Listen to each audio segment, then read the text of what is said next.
Selamat pagi sahabat Kristus yang setia. Mari kita awali perjalanan hidup kita hari ini dengan doa pagi bersama Pendeta Agus Wianto.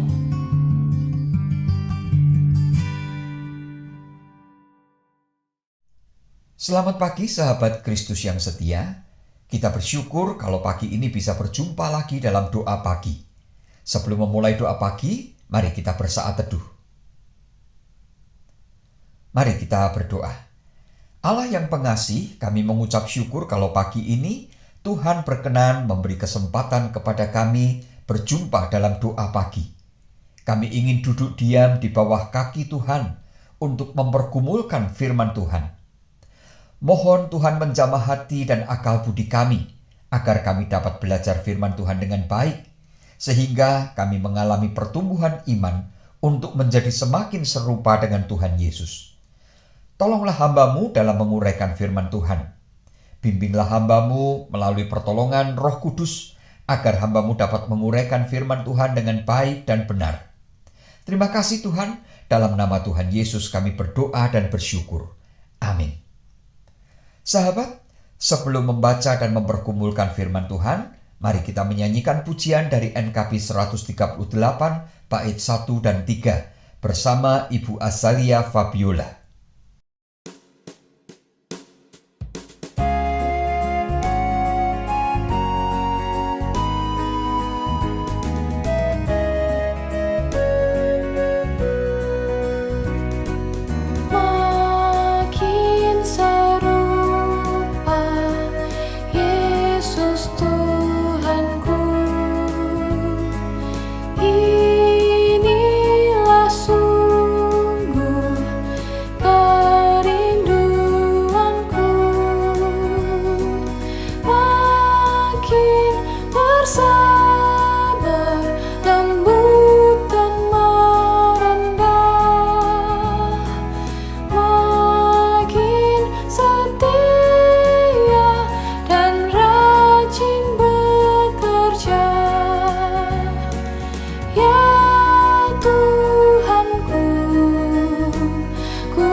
Sahabat, mari kita membaca firman Tuhan dari Yohanes 8 ayat 1-6. Firman Tuhan mengatakan demikian. Tetapi Yesus pergi ke Bukit Zaitun. Pagi-pagi benar ia berada lagi di bait Allah, dan seluruh rakyat datang kepadanya. Ia duduk dan mengajar mereka. Maka ahli-ahli Taurat dan orang-orang Farisi membawa kepadanya seorang perempuan yang kedapatan berbuat zina. Mereka menempatkan perempuan itu di tengah-tengah, lalu berkata kepada Yesus, "Rabi, perempuan ini tertangkap basah ketika ia sedang berbuat zina. Musa dalam hukum Taurat memerintahkan kita untuk melempari perempuan-perempuan yang demikian. Apakah pendapatmu tentang hal itu?" Mereka mengatakan hal itu untuk mencobai dia, supaya mereka memperoleh sesuatu untuk menyalahkannya. Tetapi Yesus membungkuk, lalu menulis dengan jarinya di tanah. Demikianlah firman Tuhan. Berbahagialah setiap orang yang membaca firman Tuhan, mempergumulkan dan melakukan dalam hidupnya setiap hari. Haleluya. Sahabat Kristus yang setia, para ahli Taurat dan orang-orang Farisi adalah tokoh-tokoh agama Yahudi yang sudah sangat ahli dalam hukum Taurat. Mereka memakai keahlian ini untuk mencobai Tuhan Yesus. Mungkin istilah lain dari mencobai adalah menjebak Tuhan Yesus, agar Tuhan Yesus jatuh karena melanggar hukum Musa dan kemudian bisa dipersalahkan dan dihukum. Mereka datang beramai-ramai menjumpai Tuhan Yesus yang saat itu sedang mengajar banyak orang di bait Allah. Ahli-ahli Taurat dan orang-orang Farisi itu membawa seorang perempuan yang tertangkap basah ketika ia sedang melakukan perbuatan zina. Atas nama hukum Taurat, mereka seolah-olah bertanya pendapat Tuhan Yesus tentang hukuman yang harus diberikan kepada orang yang tertangkap basah berzina.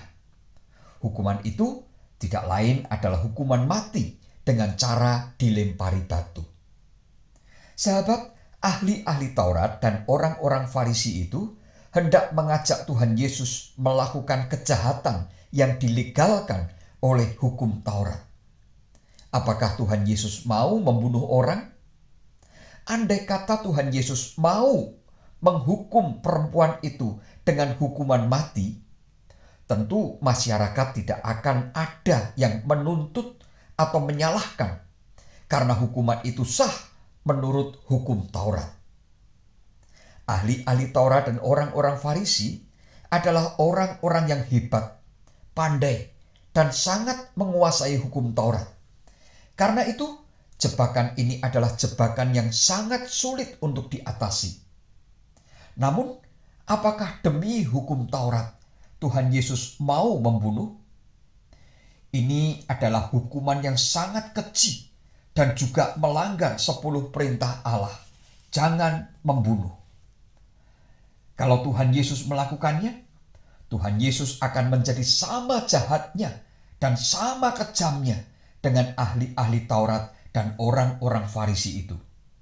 Padahal Tuhan Yesus pernah mengajarkan dalam salah satu bagian khotbah di bukit, jangan menghakimi. Sekarang Tuhan Yesus didesak terus untuk menghakimi perempuan itu. Oleh sebab itu, Tuhan Yesus diam, membungkuk dan menulis di tanah dengan jarinya. Entah apa yang ditulis, tidak pernah dijelaskan oleh Alkitab. Sahabat, hari ini kita belajar dari Tuhan Yesus ketika akan dijatuhkan dengan hukum yang nampaknya legal. Namun ternyata ketika diikuti dan dilakukan bisa sangat berbahaya, bahkan bisa membahayakan hidup orang lain. Bagaimana sikap Tuhan Yesus menghadapi para ahli Taurat dan orang-orang Farisi itu?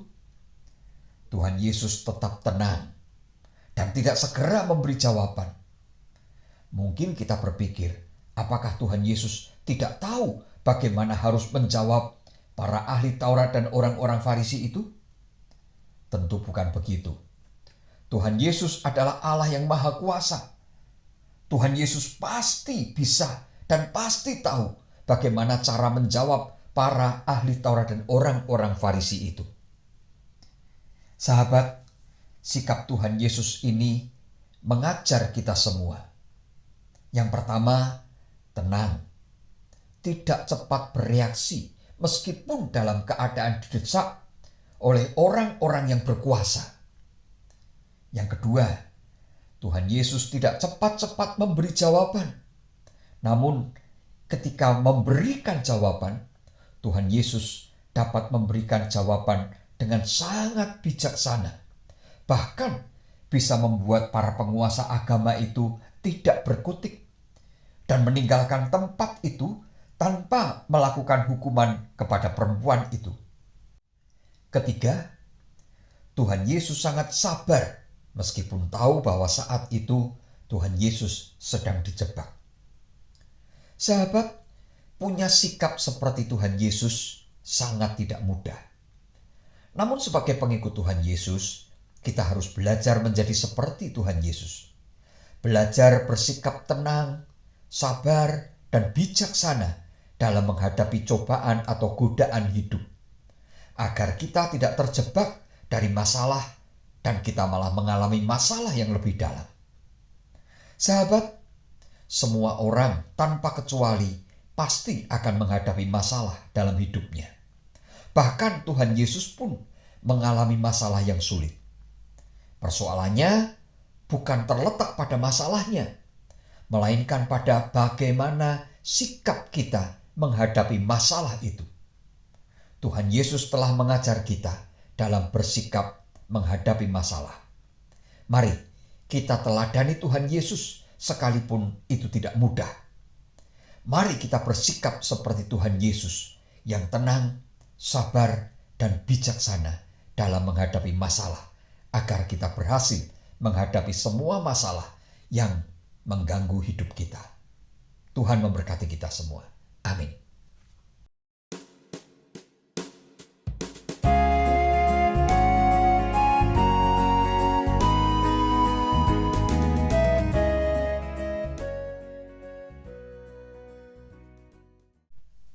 Sahabat, mari kita bersatu hati dalam doa. Bapa Surgawi, terima kasih atas firman Tuhan yang kami renungkan pagi ini. Terima kasih atas ajaran dan teladan Tuhan Yesus di dalam bersikap menghadapi masalah. Mampukanlah kami meneladani sikap Tuhan Yesus, agar kami dapat menjadi pengikut Tuhan Yesus yang tenang, sabar, dan bijaksana. Sekarang perkenankan kami memohon kepada Tuhan untuk bangsa dan negara kami Indonesia. Menjelang pemilu 2024, ada banyak perbedaan yang berpotensi memecah belah kehidupan bangsa kami. Karena itu, tolonglah seluruh masyarakat Indonesia agar kami memiliki hati yang mengasihi sesama maupun mencintai Indonesia, sehingga kami semua selalu berupaya untuk menjaga persatuan dan kesatuan bangsa sekalipun ada perbedaan-perbedaan yang terjadi. Ya Tuhan, berkatilah kehidupan kami semua di tengah suhu udara yang sangat panas.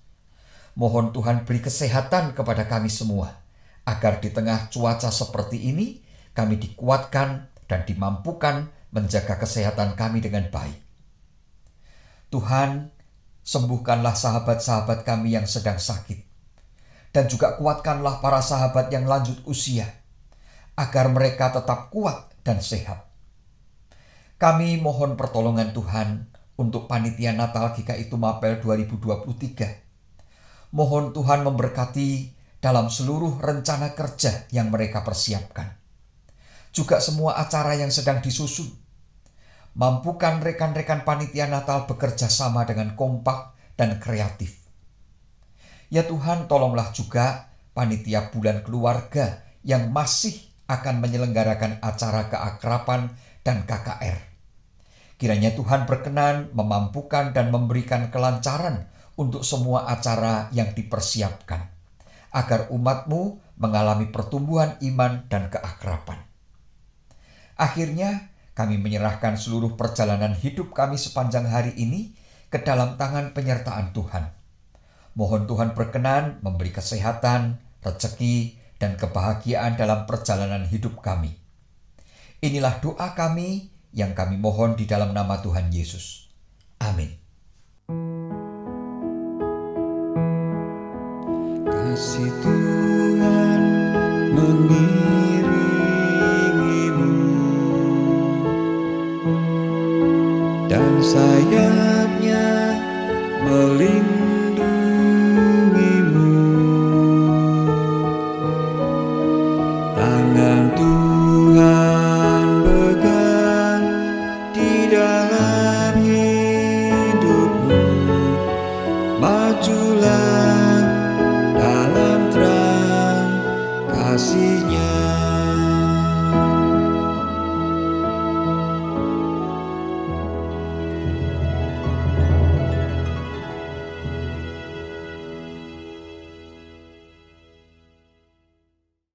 Sahabat, demikianlah doa pagi telah selesai. Selamat beraktivitas, tetap jaga kesehatan, tetap semangat, dan selalu bersandar kepada Tuhan. Tuhan Yesus memberkati kita semua. Amin.